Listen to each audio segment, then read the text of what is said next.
அஸ்ஸலாமு அலைக்கும் வரஹ்மத்துல்லாஹி தஆலா வபரகாத்துஹு. அப்துல்லாஹ் இப்னு அப்பாஸ் ரலியல்லாஹு தஆலா அன்ஹு அவர்களை தொட்டும் அறிவிப்பு செய்யப்பட்டுள்ளது. புகாரியிலே இடம்பெறக்கூடிய ஹதீஸ்.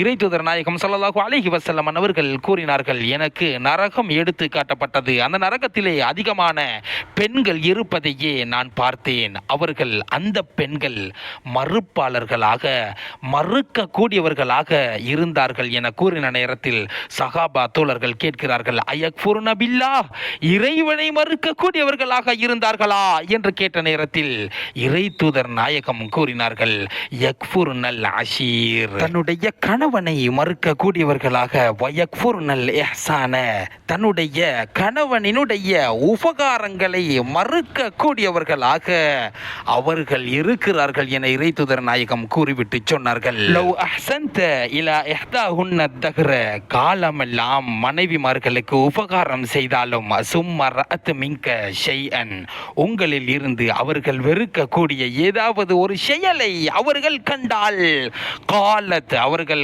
கூறுவார்கள், மா ரஅய்து மின்க கைரன் கத்து, அவர்கள் சொல்லுவார்கள், உங்களில் இருந்து எந்த ஒரு நலவையும் நான் பார்த்தது கிடையாது என்று கூறுவார்கள் என இறை தூதர் நாயகம் ஸல்லல்லாஹு அலைஹி வஸல்லம் அவர்கள் கூறி காட்டினார்கள். புரிந்து கொள்ள வேண்டும் என்பதற்காக வேண்டி சொல்கிறேன். இன்று நாம் வாழக்கூடிய வாழ்க்கையில் எங்களுடைய நேரங்களை, காலங்களை அமல் செய்வதிலே கழித்து கொண்டு இருக்கின்றோம். காரணம், சுவனத்தை பெற்றுக்கொள்ள வேண்டும் என்பதற்காக வேண்டி, இறைவனினுடைய பரீட்சையில் நாங்கள் சித்தி அடைய வேண்டும் என்பதற்காக வேண்டி அத்தனை விடயங்களையும் செய்யும் நாம் ஏன் கணவர்மார்களுடைய விடயத்தில் பொடுபோக்காக இருக்கிறோம்? அவர்கள் செய்யக்கூடிய உபகாரங்களுக்கு நன்றி செலுத்தாதவர்களாக இருக்கிறோம் என்பதை சிந்தித்து பார்த்து கொள்ளுங்கள். இது போன்று பெண்களைத்தான் இறை தூதர் நாயகம் நரகத்தில் அதிகமானவர்களை கண்டார்கள் என இந்த ஹதீஸ் குறிப்பிடுகிறது.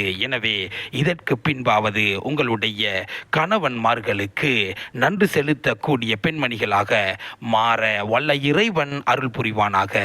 ஆமீன் ஆமீன் யா ரப்பல் ஆலமீன்.